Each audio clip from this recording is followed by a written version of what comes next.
I'm Dr. John Sweetenham, the host of the ASCO Daily News Podcast, with my takeaways on selected abstracts from Day 3 of the 2025 ASCO Annual Meeting. Today's selection features studies addressing the treatment of advanced renal cell carcinoma and 2 studies exploring novel approaches in non-small cell lung cancer. My disclosures are available in the transcript of this episode. The first abstract is number 4505. This study, led by Dr. Tony Choueiri of the Dana-Farber Cancer Institute, describes the final analysis of the CheckMate 214 trial, which compared the combination of nivolumab and ipilimumab with sunitinib for the first-line treatment of advanced renal cell carcinoma. The ipi-nivo combination is approved for the frontline treatment of intermediate and poor-risk advanced renal cell carcinoma based on the primary analysis of the CheckMate 214 trial, which demonstrated a higher response rate and longer overall survival compared with sunitinib.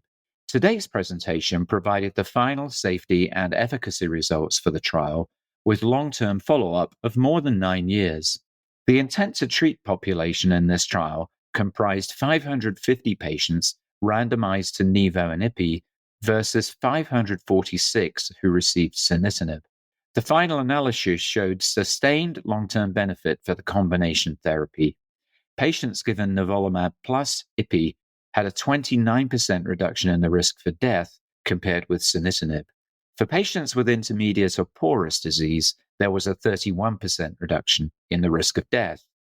The probability of remaining in response through 8 years was more than doubled with nivolumab plus ipilimumab versus sunitinib in the intent-to-treat population at 48% versus 19%, and in the intermediate and poor-risk population at 50% versus 23%. The other important observation is that patients with favorable risk disease appeared to have a 20% reduction in the risk for death at 9 years, and more durable responses. This suggests a possible delayed benefit for ipi and nivo in this group, since these differences were not seen in the earlier analysis. No new safety signals emerged with longer follow-up, and the results confirm the use of ipi and nivo as standard frontline combination therapy in this disease. Since this combination has been in widespread use for some years, the results are not surprising, although the subgroup analysis suggesting benefit in favorable risk patients is likely to inform practice in the future.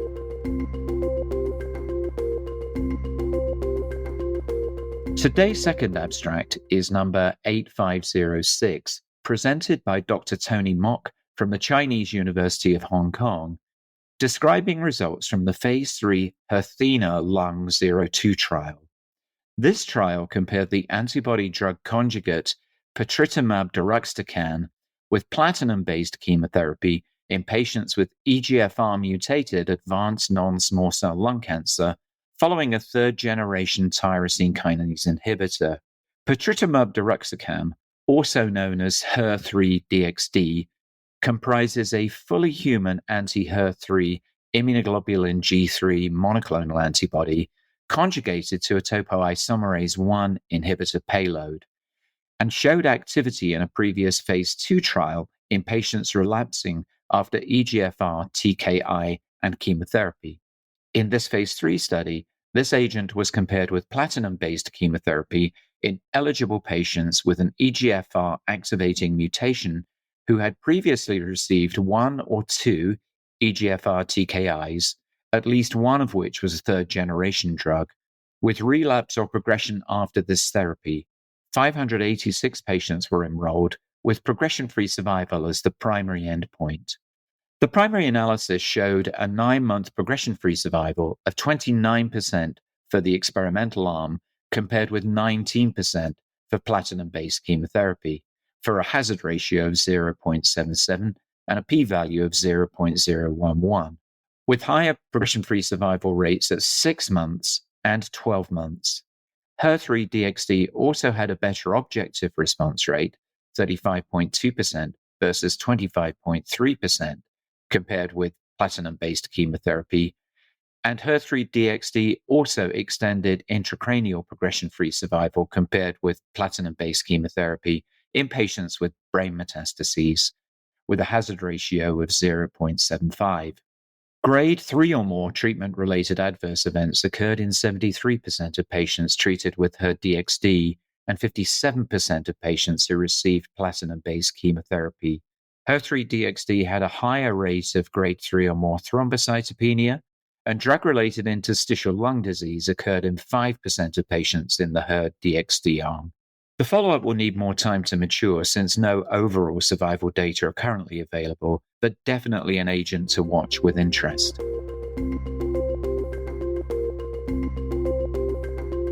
Moving on to today's final abstract, number 8500, this was presented by Dr. Pasi Jan from the Dana-Farber Cancer Institute, describing results from the phase 2 portion of the CRYSTAL-7 study. This study is exploring the use of a potent KRAS inhibitor, adagrasib, in combination with pembrolizumab in patients with advanced or metastatic KRAS G12C mutated non-small cell lung cancer. Adagrasib has already received accelerated approval in the US for previously treated locally advanced or metastatic non-small cell lung cancer with a KRAS G12C mutation. A previous report from the CRYSTAL-7 study demonstrated encouraging activity in combination with pembrolizumab in the frontline setting for this patient group, who also had more than 50% expression of PD-L1.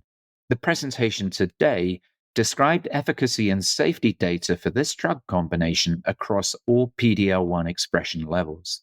149 patients with a median age of 67 years were treated with the combination, 104 of whom had PD-L1 expression level results available, representing the so-called biomarker population in this trial. The overall response rate for the entire study population was 44%. In the biomarker population, the overall response rate ranged from 36% in those with less than 1% PD-L1 expression to 61% for those with more than 50% expression. For all patients, the median response duration was just over 26 months, and the median progression-free and overall survival rates were 11 and 18.3 months, respectively. For the biomarker population, the median progression-free and overall survival were highest in those patients with more than 50% PD-L1. No new safety issues emerged from this analysis. The most frequent toxicities were nausea, diarrhea, and increases in transaminases. Immune-related toxicities included pneumonitis, hypothyroidism, and hepatitis. These are important results, and the results of the phase 3 portion of CRYSTAL-7, which compares first-line therapy with adagrasib plus pembro versus pembro alone in the KRAS G12C mutated /PD-L1 more than 50% group, will be informative. For those patients with lower levels of PD-L1 expression, the authors suggest that the treatment escalation may be beneficial, possibly including the addition of chemotherapy. That concludes today's report. Thanks for listening, and I hope you will join me again tomorrow to hear more top takeaways from ASCO25. If you value the insights that you hear on the ASCO Daily News Podcast, please remember to rate, review, and subscribe wherever you get your podcasts.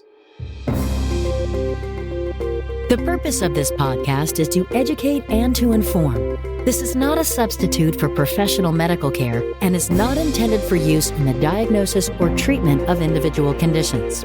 Guests on this podcast express their own opinions, experience, and conclusions. Guest statements on the podcast do not express the opinions of ASCO. The mention of any product, service, organization, activity, or therapy should not be construed as an ASCO endorsement.